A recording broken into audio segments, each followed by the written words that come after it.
Chili, selamat mendengarkan. Marsha tersentak mendapati lengan Louis melingkar di pinggangnya.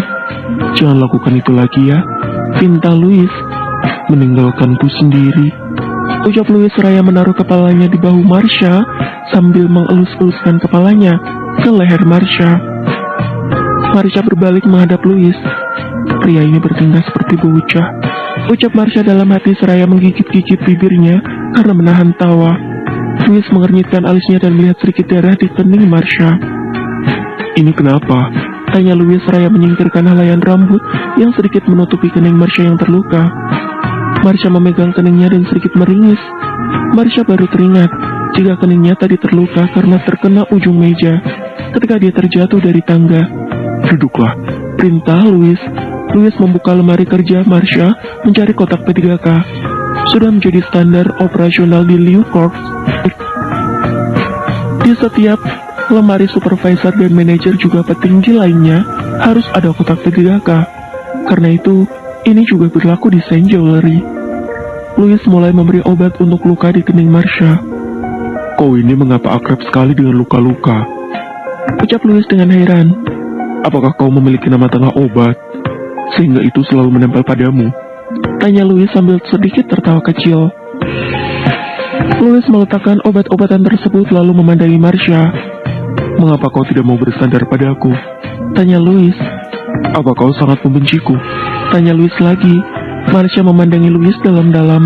Marsha membelai lembut pipi Louis, menjawab dengan tatapan dan sinar mata yang tidak memancarkan kebencian sama sekali terhadap Louis. Memahami arti tatapan Marsha, segera saja Louis memeluknya. Cukup, ini sudah cukup. Aku tidak berani meminta banyak darimu. Cukup kau tidak membenciku, ini sudah sangat cukup untukku. Ucap Louis dengan lembut kepada Marsha. Marsha mengambil ponselnya dan mulai menulis di notepadnya. Aku hanya terbiasa sendiri di hampir seumur hidupku ini. Hampir-hampir tidak ada yang mau mencintaiku selain Nyonya Su dan teman baikku, Hanli.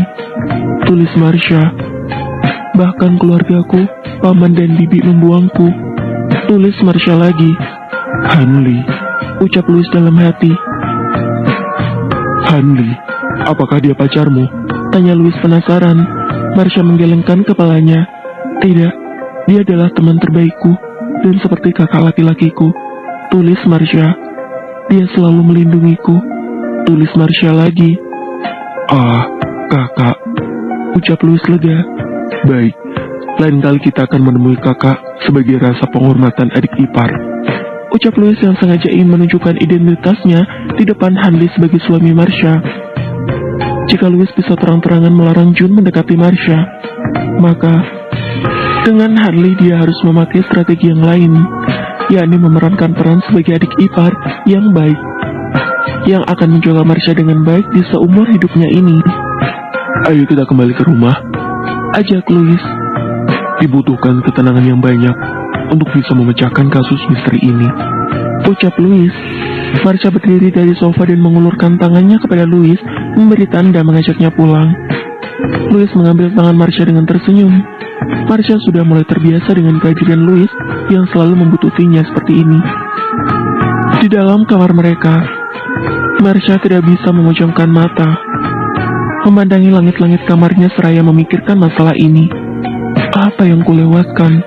Tanya Marsha dalam hati sambil berpikir keras dan akhirnya terlelap. Esok pagi hari Marsha dan Louis pagi-pagi sekali telah berada di kantor. Louis juga mengetahui tentang surat peringatan dari La Exception. Tuan, ucap asisten Lee. Kita lihat terlebih dahulu apa yang akan dilakukan Nyonya. Ucap Louis. Jika penyelidikan Nyonya tidak ada perkembangan, maka kita baru turun tangan.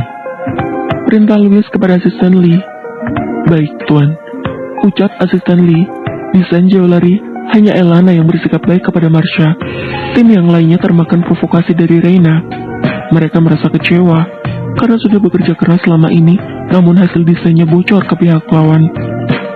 Kau tidak usah khawatirkan mereka, ucap Elana. Aku percaya padamu. Hibur Elana kepada Marsha. Terima kasih. Kau kembalilah bekerja. Jangan terlalu lama bersamaku. Nanti mereka juga ikut marah kepadamu. tulis Marsha. Marsha berpikir keras apa yang dia lewatkan dari hasil penyelidikan yang didapat. Bagian produksi dilindungi oleh teknologi yang sangat canggih. Ketika meeting, hanya ada mereka bertiga, Louis dan dirinya, juga Ai. Tapi satu pun tidak ada yang mengambil foto, karena mereka semua meletakkan ponselnya di atas meja dalam keadaan non-aktif. Di ruang meeting juga tidak ada CCTV.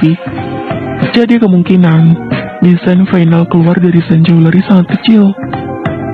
Marsha mengacak-acak rambutnya sendiri lalu berdiri dan masuk ke ruangan meeting waktu itu. Marsha sebentar-sebentar duduk, lalu sebentar-sebentar berdiri. Ayo Marsha, berpikirlah, ucapnya kesal pada dirinya sendiri. Marsha menidurkan kepalanya di meja meeting dengan miring ke arah lemari buku. Marsha tertegun, memandangi buku-buku yang berjejer di sana. Tiba-tiba, Marsha berdiri dan mendekati lemari buku tersebut. Marsha memandangi lekat-lekat letak buku-buku dan celahnya. Seperti mendapat sebuah pencerahan, Marsha segera mengeluarkan ponselnya dan mengirimkan pesan kepada asisten Lee. Asisten Lee, ada permintaan yang akan sedikit merepotkan asisten Lee. Isi pesan Marsha, katakanlah Nyonya. Jawab asisten Lee. Aku membutuhkan sebuah kamera mini sekarang juga. Tak peduli merek apa, namun itu berukuran sangat kecil. Pinta Marsha. Baik Nyonya, akan segera saya antarkan langsung. Jawab asisten Lee. Louis memberikan izin kepada asisten Lee untuk mengurus permintaan Marsha. Laporkan kepadaku apapun yang terjadi. Perintah Louis. Baik Tuan. Jawab asisten Lee. Marsha menunggu kedatangan asisten Lee di ruangannya. Saat ini, karena sebagai tersangka utama, Ai telah membekukan posisi Marsha sebagai desainer utama, dan segera saja digantikan oleh Rena sebagai pengganti sementara. Dengan penggantian sementara ini, Rena semakin mudah memprovokasi tim desain yang lain. Rena mengajak mereka makan siang dan mentraktirnya, lalu memulai ajang memprovokasi dan ajang hasut-menghasut. Elana membawakan sebuah bento makan siang untuk Marsha. Ini, kau makanlah, aku tadi memesankan ini untukmu, ucap Elana. Hari ini Rena akan mentraktir kami makan siang. Sebagai tim desain, mau tak mau aku harus ikut, ucap Elana.